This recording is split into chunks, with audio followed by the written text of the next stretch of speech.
Louange et gratitude appartiennent à Allah, subhanahu wa ta'ala, et que la paix et les bénédictions d'Allah soient sur son serviteur et dernier messager, Muhammad. Mes chers frères et sœurs en islam, c'est véritablement une bénédiction d'Allah que nous puissions nous rassembler à nouveau dans l'une de ces maisons, les lieux les plus aimés d'Allah. Nous demandons à Allah d'accepter notre rassemblement, de pardonner nos péchés et nos manquements. Mes frères et sœurs en islam, le plan à partir de ce soir et pour encore 4 autres nuits cette semaine et la semaine prochaine est de partager, avec la permission d'Allah, des réflexions et des explications sur la sourate Al-Mulk. Ce soir, Inch'Allah, sera une introduction.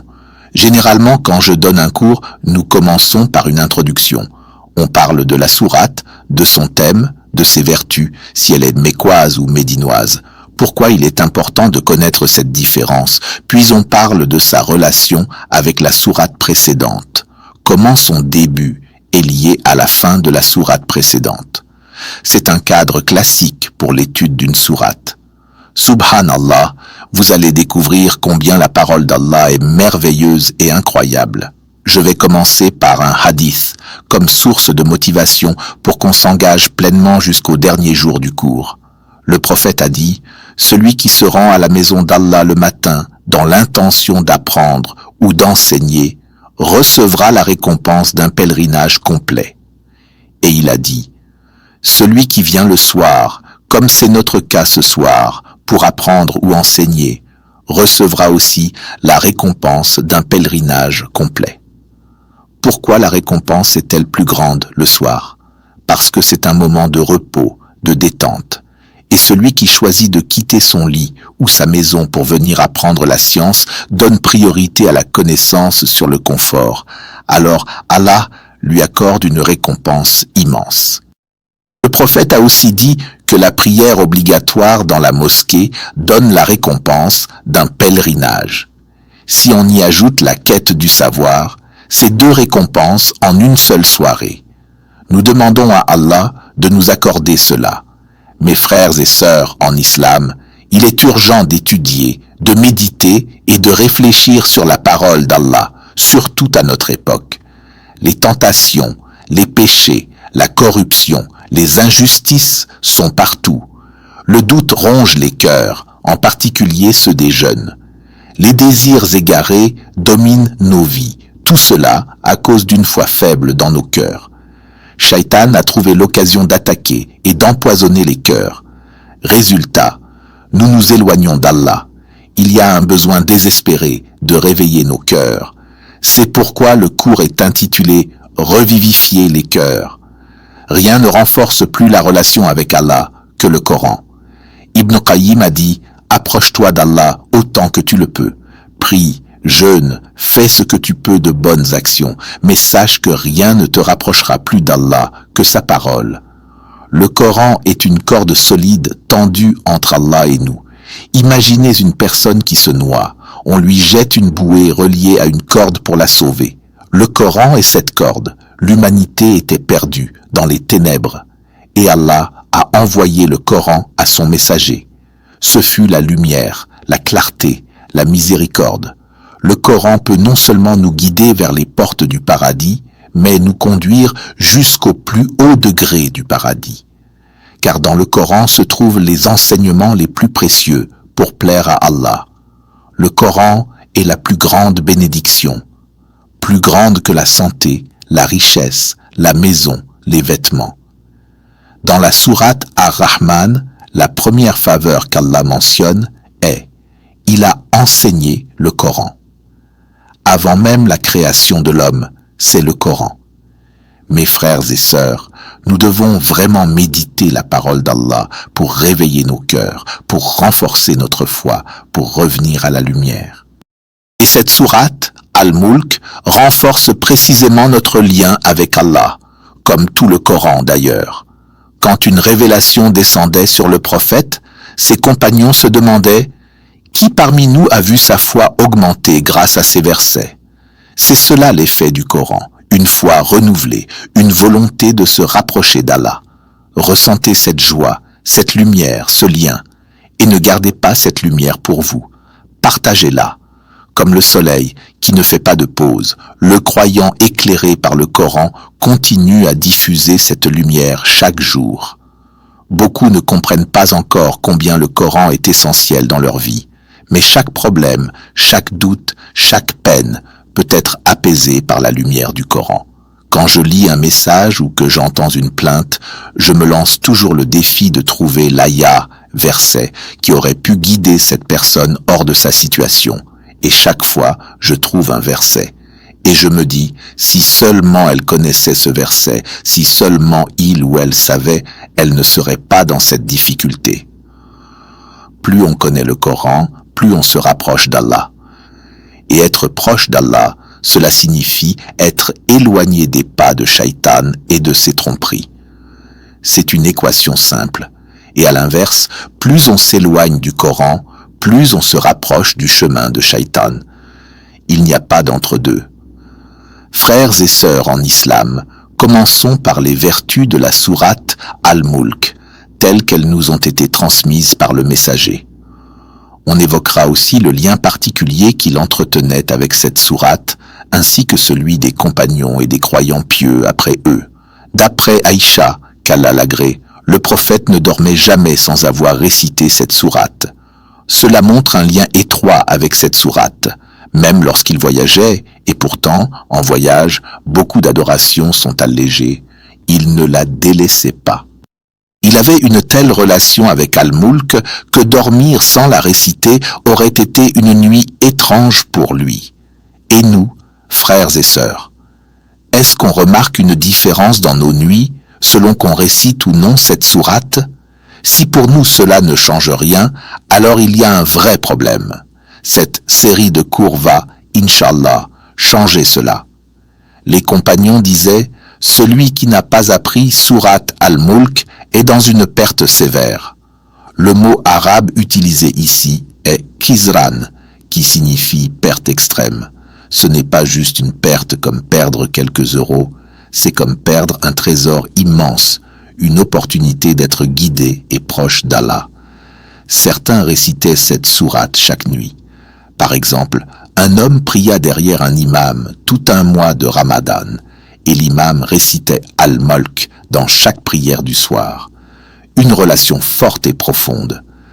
Un savant du nom d'Ibn Imad, mort il y a 132 ans, disait dans son tafsir « Louange à Allah qui m'a permis de la réciter depuis l'âge de 7 ans jusqu'à aujourd'hui. » Il a commencé à écrire son exégèse à 34 ans, ce qui signifie qu'il l'a récité chaque nuit pendant environ 30 ans. Ce n'est pas un fait isolé. Les vertus de la sourate Al-Mulk sont au nombre de 3. 1. Elle protège du châtiment de la tombe. Le prophète l'a récité chaque nuit pour cette raison.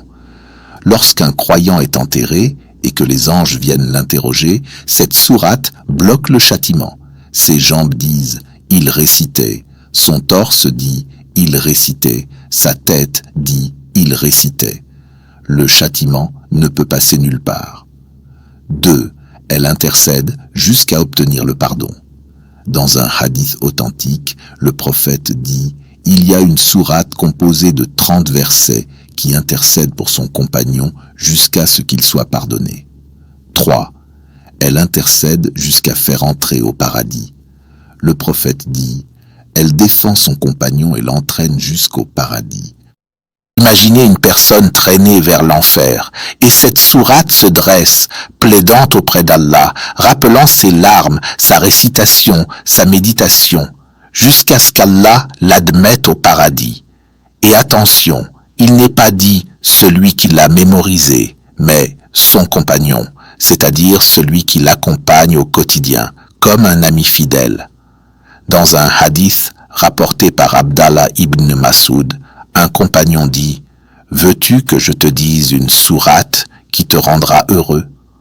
Puis il dit « Récite-la, enseigne-la à ta famille, tes enfants, tes voisins, car elle sauve, elle défend et elle protège de l'enfer et du châtiment de la tombe. » Tout cela dans un seul hadith. Les noms de la sourate Al-Mulk et leur multiplicité indiquent son importance. 1. Al-Mulk, la royauté. 2. Tabarak, du nom du premier mot.